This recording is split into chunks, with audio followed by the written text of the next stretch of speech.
warahmatullahi wabarakatuh. Halo teman-teman, selamat datang di Podcast Manja. Podcast kali ini akan membahas mengenai kehidupan dunia pasca SMA.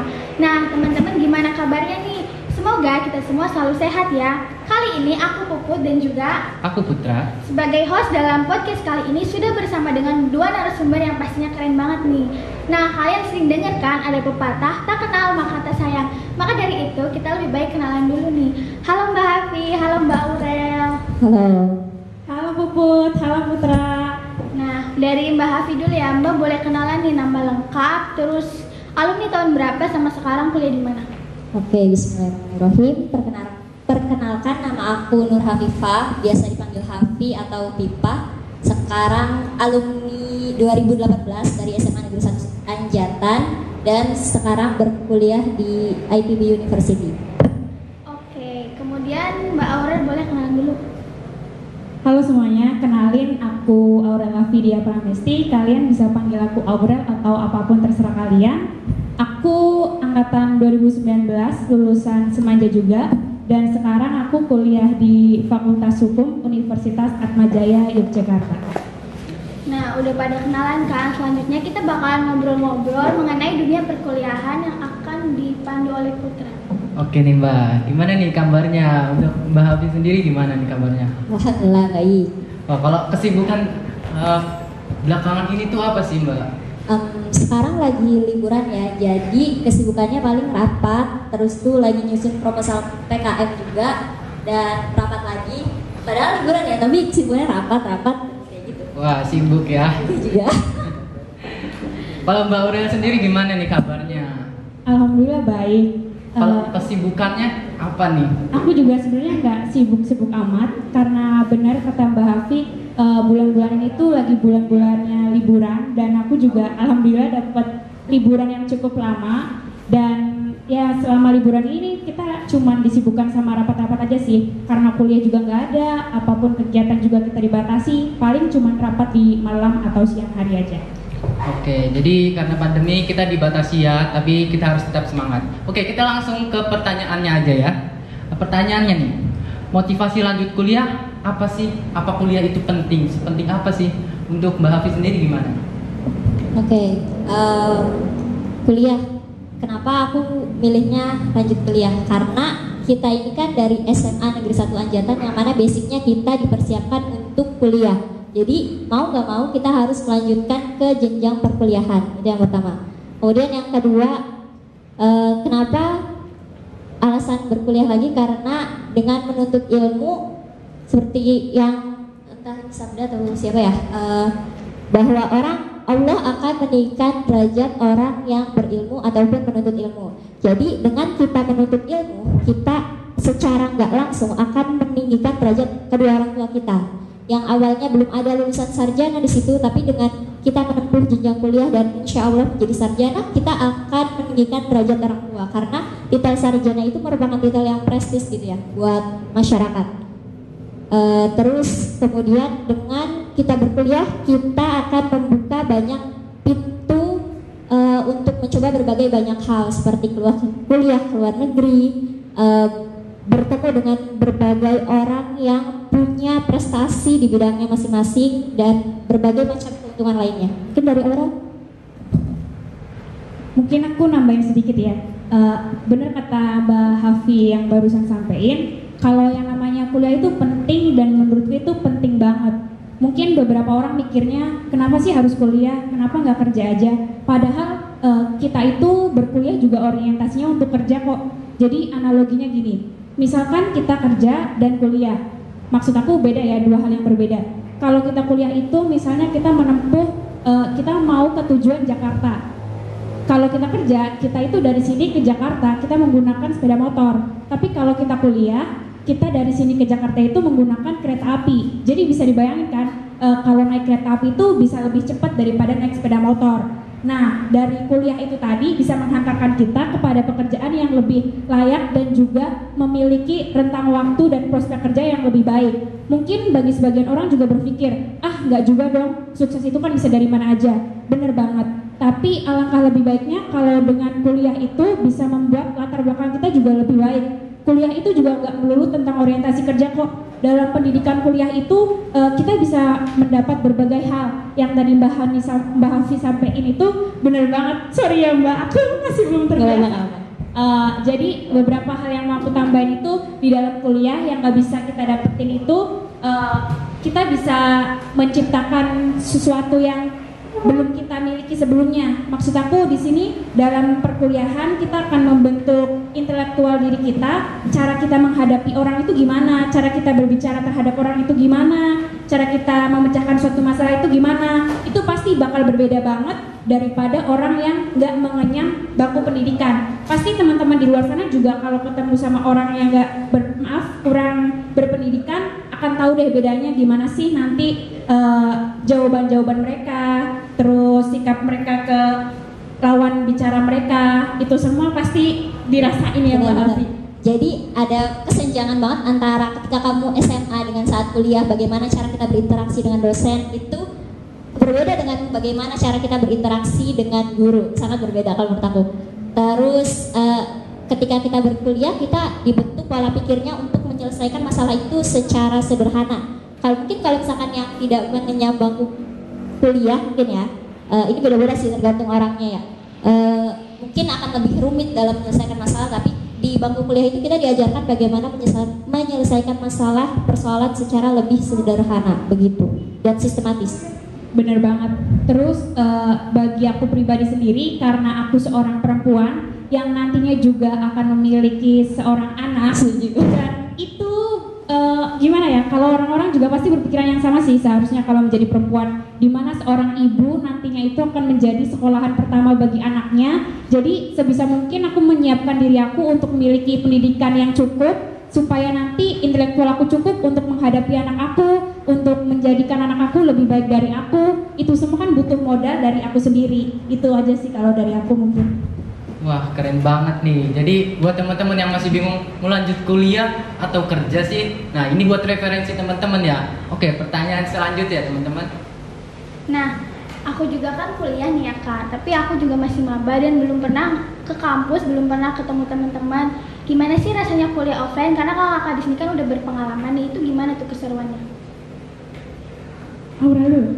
Kalau dari aku waktu offline dulu itu pertama kali masuk tentunya kita di ospek ya, dan itu benar-benar membuat kesan buat kita sih, karena di sana sama aja kayak kita waktu LDK di SMA, kita itu digembleng. Aku ngerasain bangun malam dan masuk itu sebelum subuh udah harus ada di kampus, malamnya itu kita ngelembur tugas juga. Jadi itu pertama kali aku masuk kampus itu kesannya begitu. Kemudian saat kita masuk kampus pertama kali sih rasanya mungkin belum ada rasa yang terlalu gimana-gimana ya, karena sama aja sih kayak SMA masuk ke kampus terus cari kelas. Kalau di kampus aku itu sistemnya kelasnya itu berbeda-beda. Kayak mungkin ini semua di kampus sama aja kali yang Mbak Afi ya?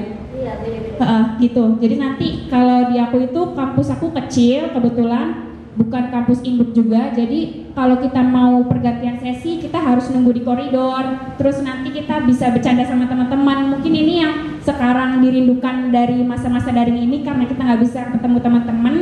Kemudian kalau untuk masalah tugas-tugasnya emang bener sih waktu offline itu lebih sedikit tugasnya, dan aku ngerasain waktu semester 1 awal banget itu aku masih slow banget pokoknya. Aku masih ngerasain selesai UAS itu aku masih bisa liburan sama teman-teman aku, kita pergi naik kereta api bareng di sana, bener-bener have fun banget sih. Jadi kalau di kampus itu kita bisa ngerasain enaknya punya teman dari berbagai macam suku, berbagai macam daerah, yang mana nantinya akan mewarnai hidup kita lebih lagi dari yang dari SMA ini.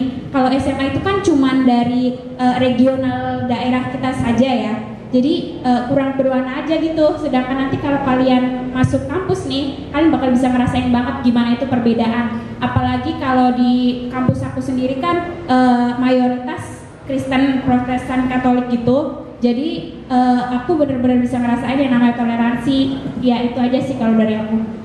Mbak Hafi gimana di kampusnya? Kalau dari aku mungkin lebih lama aku ya, kan aku udah sekarang udah 5 semester. Hal yang gak bisa kita dapetin saat kuliah online adalah tentunya bertemu dengan teman-teman dan mobilitas saat kuliah offline itu lebih tinggi daripada online. Karena online kita cuma berpindah dari room satu ke room yang lain ya. Tapi kalau misalkan kita kuliah offline ya kita kan berpindah-pindah ruangan sekaligus olahraga ya. Nah kalau misalkan online ini benar-benar kita nggak pindah-pindah, otomatis badan terasa kaku. Terus kalau offline juga karena aku basicnya anak lab, hal yang nggak didapetin saat online tentunya skill lab kita itu menurun karena yang lab online gimana sih ya, nggak bisa kan lab online. Terus jadinya diganti dengan cuma laporan praktikum dengan data yang ada. Tentunya ini nggak menunjang untuk skill kedepannya karena ya beda antara dunia online dengan offline juga. Terus hal yang nggak didapetin khususnya aku pas PPKU, kalau anak IPB semua ada PPKU, ada apa tuh namanya asrama, di mana di situ terkumpul miniatur Nusantara dari berbagai daerah ada di situ. Kalau misalkan orang yang mahasiswa yang ngekos dengan asrama tentunya beda, channel pertemanannya juga beda, terus kebersamaannya juga beda. Sayangnya yang PPKU sekarang angkatan 57 tidak merasakan bagaimana keseruan PPKU atau asrama itu karena di situ kita benar-benar ngerasain. Aku baru pertama kali asrama saat PPKU itu.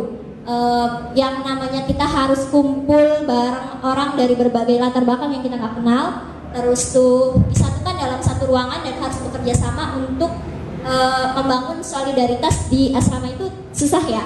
Dulu aku waktu pas awal-awal sering banyak nangisnya, banyak kangen masa SMA-nya, padahal kan ya nggak mungkin bisa diulang.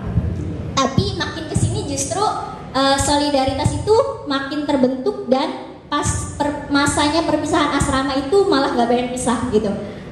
Terus pas MPKMB lagi, MPKMB itu kan apa namanya? PP Itu ospek itu bukan? Ya, kalau di aku namanya inisiasi. Oh inisiasi. Iya. Ya tentunya buat mahasiswa baru, masa-masa inisiasi atau MPKMB itu adalah masa yang paling menyenangkan karena panitianya disuruh menyiapkan acara sedemikian rupa yang paling bikin mengenang di hati adik-adiknya, dan itu tuh seru banget menurut aku, khususnya di IPB sih. Kalau mungkin di universitas lain juga sama sepertinya ya. Kalau yang online langsung nih gimana? Iya, online Kita juga langsung perlu gimana? tahu. Kalau aku online ya bosen banget sih Mbak. Cuman ya apalagi kan aku di vokasi kan 60% praktikum. Jadi ya praktikumnya ya kayak gitu-gitu aja. Jadi Sama ya kita ya, berarti.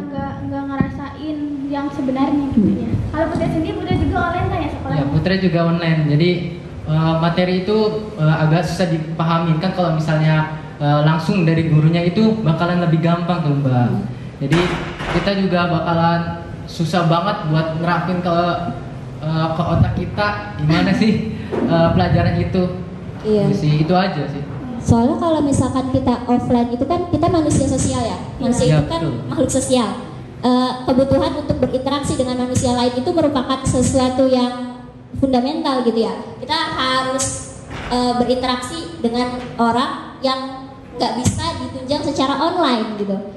Nah kalau misalkan online ini justru malah ketika kita banyak melihat HP untuk berinteraksi dengan orang, bawaannya bukannya malah senang tapi malah pusing, iya nggak sih? Soalnya kalau offline juga meskipun banyak tugas, banyak beban, tapi karena ketemu teman-teman tuh Iya benar banget. jadi nggak ngerasain apa-apa. Setuju, setuju. Kayak enjoy aja. Jadi untuk Mbak Hafi sama Mbak Aurel lebih milih online atau offline? Ya offline. Kalau aku sih sebenarnya kalau dari sisi materi ya, karena aku juga semester ini belum ambil praktikum kayak gitu. Jadi kalau di aku itu praktikumnya kayak semacam sidang, terus perancangan undang-undang kayak gitu-gitu. Nah kalau untuk semester aku sampai sekarang ini belum ada praktikum, jadi untuk materinya itu masih bisa kita terima dengan baik sih, karena itu baru teoritis aja. Paling tugas-tugas juga masih bisa kita atur. Jadi kalau menurut aku, kalau dari segi kualitas pembelajarannya ya, aku sih nggak terkendala kalau offline ataupun online, karena itu sama-sama, kalau bagiku sama-sama bisa aku mengerti gitu. Tapi kalau emang untuk sosialisasi, menjalin relasi ataupun kita perlu ketemu teman, itu bener-bener enak di offline sih. Dan untuk berorganisasi pasti lebih menguntungkan saat offline. Ya, kalau aku basicnya anak lab harus offline. Apalagi semester 5, semester 6 itu semester ibaratnya inti dari jurusan kita itu matkulnya ada di semester tersebut. Ketika kita nggak mengerti di semester tersebut, ya apa yang bisa kita bawa untuk skripsi gitu. Sedangkan materinya semua ada di semester tersebut begitu. Berarti kurang lebih sebenarnya lebih pada milih offline sih ya, karena lebih seru dan juga ya pokoknya waktunya lebih enak juga. Oke, pertanyaan selanjutnya nih Mbak. Jadi kalau keuntungan kuliah itu apa sih? Kan banyak dari teman-teman, mending kerja dapat uang bisa bantu orang tua. Kalau misalnya kuliah itu mungkin bakalan ngeluarin uang banyak buat orang tua. Jadi menurut Mbak Hafi sendiri gimana nih? Oke, dari aku ya. Keuntungan kuliah yang gak kita dapetin ketika orang lain memilih untuk tidak kuliah adalah yang pertama adalah yang paling mahal itu relasi. Ketika kita kuliah, kita akan mendapatkan banyak relasi yang belum tentu orang yang tidak berkuliah itu akan mendapatkannya. Karena ya cuma dengan kuliah kita bisa mendapatkan dosen-dosen yang bermutu atau handal di bidangnya yang sudah terkenal tidak hanya dari skala nasional tapi skala internasional juga. Terus apa lagi ya? Banyak sih, etika sih, adab kepada guru yang ketika kuliah itu sangat terasa berbeda dibanding saat SMA. Aku merasakan oh kalau misalkan udah kuliah itu yang ngomongnya tuh kamu itu dengan Anda gitu. Terus saya yang benar-benar pakai saya dulu. Aku kalau waktu SMA ngomong ke guru juga masih pakai aku, tapi sekarang ngomong ke dosen harus pakai saya. Itu yang aku rasain banget perbedaan antara kuliah dan SMA. Ngebahas tadi ya, kenapa sih harus kuliah dan bukannya kuliah itu menghabiskan biaya yang begitu banyak. Sebenarnya kuliah itu kalian nggak perlu mikirin biaya di awal ya. Mungkin emang di awal itu kalian pusing dengan biaya-biaya di kuliah karena cerita-cerita dari kalangan atas yang menyebar rumor kalau kuliah itu mahal. Tapi sebenarnya kalau kalian lebih milih kerja daripada kuliah, ada beberapa solusi untuk itu. Kalian itu sebenarnya bisa kuliah sambil kerja, jadi nanti kalian bisa ambil part time, kalian bisa ambil jobless, kalian bisa apapun itu yang menghasilkan uang. Toh sekarang juga udah zamannya bisnis online, dan kalau kalian mau kuliah sambil bisnis online itu malah lebih bagus juga kan. Kalian bisa ambil pendidikannya, kalian juga bisa ambil uangnya, jadi kalian bisa membiayai kuliah kalian sendiri. Terus masalah tadi relasi, bener banget. Relasi itu benar-benar harus kita ciptain sendiri saat kita kuliah, karena aku ada pengalaman dari cutting aku sendiri. Dia itu lulusan kemarin dan dia itu awalnya mau jadi hakim, kemudian dia ikut tes CPNS tapi dia nggak lolos, tapi akhirnya karena dia dikenal oleh dosen, jadi dosen ini merekomendasikan dia untuk kerja di sebuah law firm. Bayangin ya teman-teman, kan tadi aku bilang kalau kita cari kerjaan, emang kuliah itu orientasinya kerja. Jadi nanti kalau kalian emang kualitas diri kalian baik saat kuliah, seluruh dosen dan teman-teman yang punya job juga bakalan nawarin dulu ke kalian. Itulah pentingnya di kuliah itu untuk membangun suatu relasi. Jadi saran aku buat teman-teman yang nanti mau kuliah sih, jangan sampai kalian cuma jadi kupu-kupu aja, karena berorganisasi, berteman dengan lingkungan sekitar itu perlu banget sih, gitu. Yeah. Oke, keren banget nih. Jadi relasi itu suatu hal yang penting ya menurut Mbak sekalian tuh.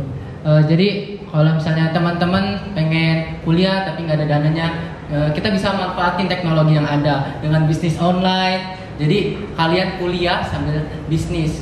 Oke, pertanyaan selanjutnya nih Mbak. Nah, oke, kita ke pertanyaan selanjutnya itu mengenai biaya kuliah dan juga beasiswa. Aku tuh sering banget dengar kalau kuliah tuh mahal, terus buat dapat beasiswa tuh susah. Tapi kan setiap kampus beda kan ya Mbak. Jadi boleh tolong dijelasin mengenai biaya kuliah dan bagaimana cara mendapatkan beasiswa. Dari Mbak Hafi dulu. Oke.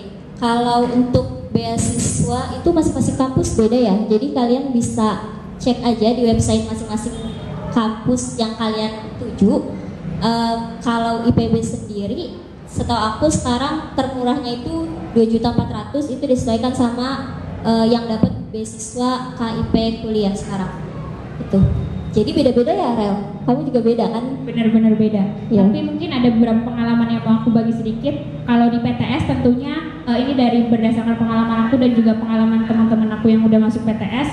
Kalau di PTS itu ada beberapa sistem pembayaran. Jadi misalnya pembayaran uang yang besar itu di awal, atau ada juga pembayarannya nyicil kayak menurun gitu. Misalnya di semester 1, ini untuk pembayaran yang besar di awal ya. Misalnya di semester 1 itu kita diminta pembayaran 5 juta. Kemudian nanti untuk semester berikutnya itu tetap dengan jumlah SPP tetap dan juga SPP variabel dihitung dari setiap SKS-nya. Dan kebetulan ini merupakan sistem yang ada di kampus aku. Kemudian sistem yang kedua itu ada yang menurun tadi. Jadi nanti uang di depan itu nggak sebesar kayak uang yang sistem kampus satunya tadi yang aku jelasin. Kalau yang menurun ini biasanya lebih relatif murah, dan kemudian setiap semesternya itu akan menurun lagi hingga nanti di semester akhir biaya kuliahnya itu yang paling kecil.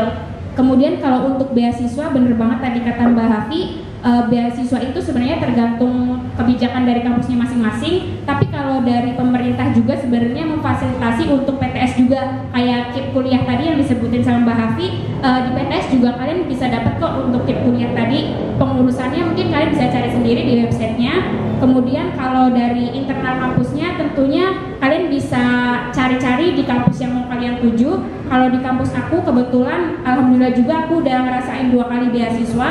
Di beasiswa yang semester ketiga itu aku full SPP tetap dan SPP variabel.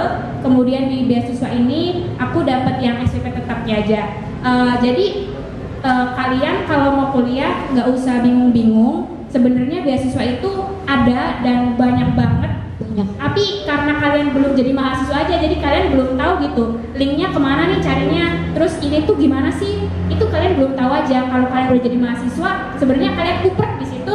Itu banyak banget yang bahas. Setuju. Apalagi di zamannya mudah akses informasi kayak gini, banyak tuh di Instagram bertaburan peluang beasiswa dari gak cuma dari yang negeri, tapi dari yayasan tertentu juga banyak mengadakan beasiswa. Kalau aku alhamdulillah kemarin dari semester 1 itu lolos beasiswa KIP kuliah. Dan aku juga baru tahu nih kalau misalkan KIP itu ada buat swastanya. Oh gitu ya. Menarik juga ya. Terus banyak beasiswa, kunci dari bagaimana cara kita mendapatkan beasiswa adalah dengan mendaftar. Karena kalau misalkan kita nggak daftar, ya mau gimana bisa kita mau keterima gitu. Walaupun persyaratan beasiswa itu sebenarnya agak ribet ya. Harus melengkapi formulir ini, terus tuh bikin esai ataupun bikin motivation letter. Tapi kalau kalian menjalaninya dengan ikhlas, karena beasiswa itu kan kebutuhan masing-masing ya. Kalau kita ingin meringankan beban orang tua, ya kita harus mendaftar beasiswa. Jadi mau sulit kayak mau gampang kayak harus kita selesaikan administrasi beasiswa itu sampai kita lolos keterima. Karena nanti imbasnya juga buat kita, uangnya buat kita sendiri gitu. Syukur-syukur bisa ngasih ke orang tua ya. Nah itu buat teman-teman yang masih bingung dan mendengar perkataan-perkataan orang lain yang katanya kuliah itu mahal. Sebenarnya enggak, kayak tadi jelas sama Mbak Aurel kalau sistem pembayarannya beda-beda ya Mbak, nggak harus yang satu kali langsung bayar. Terus ada juga yang nyicil kan. Terus banyak juga beasiswa. Kalau kalian bingung tuh kayak kitanya harus yang diri sendiri ya Mbak. Iya betul. Yang harus berusaha terus mau ngurus-ngurusnya juga. Setahu aku sebenarnya masing-masing kampus juga punya akun tersendiri. Maksudnya kayak teman di IPB, di bawah IPB itu tuh khusus menyediakan informasi mengenai beasiswa. Tinggal dari kitanya mau nyari atau enggak gitu. Ya. Oke, kita ke pertanyaan selanjutnya nih ya. Nah yang aku lihat kakak-kakak ini kan waktu SMA tuh anaknya anak organisasi banget kan, aktif. Nah kalau sekarang ya kan. Nah kalau di kampus nih sekarang ikut organisasi gitu nggak? Terus seberapa penting sih organisasi itu? Kayak kalau buat nanti kerja kayak gitu itu penting nggak? Dari Mbak Aurel dulu deh kayaknya. Aduh kayaknya nih. Kalau aku sih kebetulan aku di kampus juga baru gabung organisasi kali ini, dan ini bukan organisasi kampus sih, lebih tepatnya komunitas kampus. Jadi komunitas aku itu independen, mereka berdiri sendiri, dan ini baru di fakultas aku doang, dan sekarang lagi bertahap untuk merintis ke tingkat universitasnya. Kalau menurutku seberapa penting sih berorganisasi di kampus itu?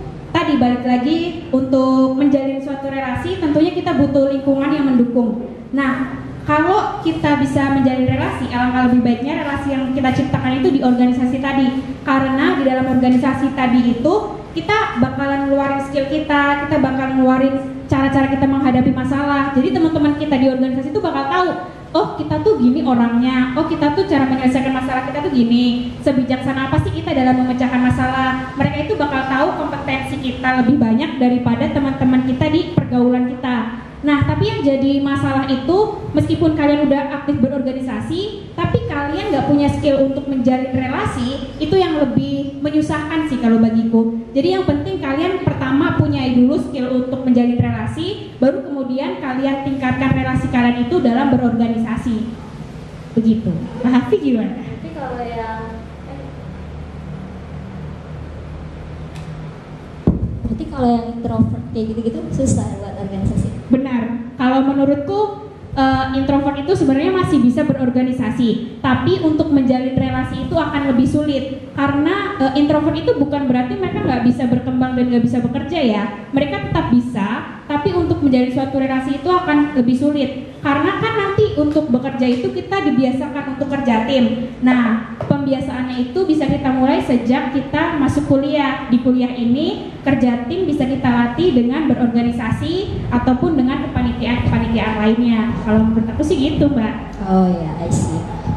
Kalau menurut aku seberapa penting dari organisasi, penting banget ya. Dulu waktu pas PPKU aku ikut PPKU itu tingkat pertama, ikut sekitar 3 organisasi. So-soan banget ya. Tapi aku tuh tipe orang yang gak suka dia. Maksudnya kalau orang lain ikut ambil peran, kenapa kita harus diam? Kita harus ikut ambil peran juga dong. Ketika orang lain bisa untuk menjalin banyak relasi, untuk aktif di sana sini, ya udah gue juga bisa gitu. Jadi dengan adanya banyak organisasi, kita jadi banyak mengenal teman yang di luar dari jurusan kita, ya. Tentunya ya balik lagi sih, relasi itu penting banget apalagi saat menggeluti dunia kerja. Karena di dunia kerja kita pakainya teamwork ya. Nah, kalau misalkan nggak dilatih dari semenjak mahasiswa, dari banyak mencoba berbagai pengalaman teamwork, nah kalian nggak mungkin bisa survive tuh nanti di dunia kerja kalau misalkan nggak dilatih sejak masa mahasiswa. Gitu. Dari aku cukup. Kalian mau nambahin nggak? Main apa ya? Belum ada. Berarti ini organisasi itu penting banget karena lagi-lagi relasi yang Iya. Sama ini kalau kalian organisasi, kalian sekaligus kuliah bisa melatih bekerja di bawah tekanan. Dalam artian tekanan dunia kuliah sama amanah di organisasi yang kita kan gak cuma kumpul bahas sesuatu yang gak penting, tapi kan pasti ada tujuannya akan bahas sesuatu itu. Nah, di saat itu bekerja di bawah tekanan adalah sesuatu yang sangat dibutuhkan di dunia kerja karena ya itu merupakan skill yang nggak bisa didapat kalau kalian nggak kuliah. Dengan di kuliah kalian bisa mendapatkan skill tersebut. Bener banget. Dan kalau organisasi di kampus itu biasanya rapat-rapat diadain malam nggak sih? Iya bener malam. Soalnya kan pagi sampai sore kita sibuk kuliah. Jadi banyaklah kalian nanti saat mahasiswa udah nggak asing lagi melihat saat malam tuh bukannya makin sepi malah makin rame karena banyak perkumpulan mahasiswa yang rapat terus tuh pulangnya sampai jam 10 malam atau bahkan pagi jam 1 itu udah biasa kali buat mahasiswa ya. Nah itu berarti seru banget ya Mbak, selain bisa menambah relasi terus bisa meningkatkan soft skill dan hard skill. Iya benar. Oke, ke pertanyaan selanjutnya. Oke nih Mbak, pertanyaan selanjutnya kan mungkin dari mahasiswa tuh banyak banget yang sibuk ya. Sebenarnya tuh mahasiswa tuh sesibuk apa sih dari Mbak Aura dulu deh. Kalau sibuknya mahasiswa itu relatif ya kalau menurutku, tergantung dia mau ambil kesibukan atau enggak. Tadi sempat dibicarakan juga sama Mbak Hafi, bayangin dia waktu semester awal udah ambil 3 organisasi sekaligus dan itu bisa kebayang betapa sibuknya dia. Nah sedangkan aku dulu waktu awal-awal aku nggak ambil organisasi dulu, tapi aku cuma ambil beberapa kepanitiaan aja yang aku sesuaiin juga jadwalnya sama kegiatan-kegiatan aku yang lain. Dan menurutku kalau masalah sibuk, semuanya itu masih bisa diatur sih seberapapun sibuk kalian. Kalau kalian bisa memanage waktu dengan baik dan benar, semuanya itu bakal tertangani. Dan kalau kalian nggak bisa memanage waktu, ini juga jadi kesempatan yang baik buat kalian supaya kalian bisa belajar gimana cara bagi waktu antara mengemban tanggung jawab yang tadi Mbak Hafi sampaikan dan gimana cara kalian untuk belajar menyelesaikan tugas kalian di perkuliahan. Ya, terus apa ya? Sesibuk apa dunia kuliah? Dulu aku ingat banget, aku nggak sibuk pas semester 1 itu masih bisa tidur siang dan itu merupakan apa ya? Surga kali ya buat dunia mahasiswa. Tidur siang itu sesuatu yang langka karena yang jam 1 kan masa-masa ngantuknya ya, jam-jam ngantuk tapi kita dipaksa buat kuliah. Ya udahlah ya kalau misalnya kita nggak masuk nanti otomatis kita termasuknya apa gitu, nanti malah berabe urusannya ke depannya ya. Nah ya udah, jadi ketika kita sibuk, yang pasti yang harus diutamain adalah jangan lupa makan, karena kesehatan itu penting banget. Aku nih punya kebiasaan buruk karena aku nge-lab banyak laporan praktikum. Jadi aku tuh belum makan kalau tangan tuh belum gemeter. Nanti laporan dulu kayak gitu. Nah ujung-ujungnya pernah sampai sakit di suatu kegiatan, lagi kegiatan turun lapang sama mahasiswa Jepang sama mahasiswa Indonesia juga. Nah di situ bukannya kita malah senang-senang sama mahasiswa Jepang ataupun tukar budaya gitu ya bisa dibilang, tapi malah di situ aku sakit dan dirawat, dan itu tuh kayak ya Allah cuma gara-gara nggak makan doang kayak gitu. Sesuatu yang padahal anak gizi tuh harus tahu nggak sih kalau makan itu sebegitu pentingnya, dalam artian sarapan ataupun makan siang dengan tepat waktu di jamnya itu merupakan hal yang penting, tapi masih mahasiswa gizi aja nggak ngerti gitu. Kayak gimana mahasiswa yang lain ya, tapi jangan ikutin kayak aku. Makan itu penting, minum itu juga jangan sampai lupa. Saking kalian asiknya nugas tiba-tiba lupa minum, dehidrasi, nanti kan malah berabe ya, malah urusannya ke penyakit, itu malah lebih bahaya. Wah, keren banget nih. Jadi sebenarnya dunia mahasiswa itu nggak sibuk asal kita bisa memanage waktunya. Oke, gimana nih pertanyaan selanjutnya? Nah iya, kan dunia kuliah tuh nggak cuma seneng-seneng aja, pasti ada suka dan dukanya. Kakak tuh pernah nggak sih ada penyesalan? Contohnya kayak aku tuh kadang tuh ngerasa, ih kenapa ya nggak kerja aja, kerja kan dapat duit, sedangkan kuliah ya kayak gini lah. Pernah nggak Kak? Terus penyesalannya dalam bentuk apa? Aku izin jawab yang pertama ya. Jadi penyesalan aku pas selama kuliah mungkin aku kurang survive kali ya. Dalam artian aku masih kurang mencoba hal seperti exchange. Itu aku belum pernah apply, tapi bahannya udah pernah, tapi qadarullah belum lolos. Terus hal seperti mencoba berbagai macam lomba, karena nggak sih, ini cuma alibi doang, sibuk lapar, jadi nggak mau nyoba lomba-lomba, itu cuma alibi doang guys. Terus apa ya, sama ini ketika kita kumpul sama teman yang udah kerja, otomatis di situ kita bakal ngerasain insecure saat teman kita udah bisa ngasih penghasilan buat orang tua. Itu kan merupakan hal yang sesuatu yang ingin kita lakukan ya, sekaligus berbakti dan bisa memberi manfaat juga untuk orang tua. Tapi ya kata guru aku, ini belum saatnya, nanti akan ada saatnya kamu memberikan sesuatu juga sama seperti teman kamu yang bekerja, tapi nanti kamu saat ini mengumpulkan bekal dulu, ilmu yang banyak untuk bisa menghasilkan sesuatu yang lebih dari orang yang bekerja tadi. Iya nggak sih gitu menurut aku? Kalau dari aku sendiri sih, pertama sesal dari diri aku itu karena aku awal-awal dan mungkin sampai sekarang masih terlalu mementingkan pendidikan aku sendiri. Jadi aku hampir melupakan bahwa kegiatan organisasi dan relasi itu penting banget buat kedepannya. Bahkan dulu waktu awal-awal untuk ujian aja aku nyiapinnya sampai 2 minggu sendiri. Itu aku cicil. Mantap banget ya Allah. Bener-bener, makanya ini salah satu yang aku sesalin juga sih. Temen aku ada yang dari semester 1 dia udah aktif banget, bahkan poin spamanya itu udah full. Kalau di Bahafi ada nggak ya, spama itu kayak satu buku yang minimal harus kita capai untuk kelulusan. Jadi dia tuh isinya ada kegiatan-kegiatan di akhir sih, namanya apa ya, SKPI surat keterangan SKPI pokoknya pendamping ijazah gitu, yang membuktikan bahwa selama kita kuliah kita udah aktif di berbagai organisasi. Itu nanti ada poin tertentunya juga. Iya betul begitu. Nah itu ada temen aku yang baru semester 1 aja dia udah full, bayangin udah full, dan aku belum full tapi udah nyicil sih, dan itu aku udah sesalin sih. Jadi terlalu berfokus pada pendidikan aja juga nggak baik, karena relasi yang tadi kita bahas itu benar-benar penting dan aku menyadari itu baru sekarang. Jadi mungkin penyesalan terbesar aku sih dari situ.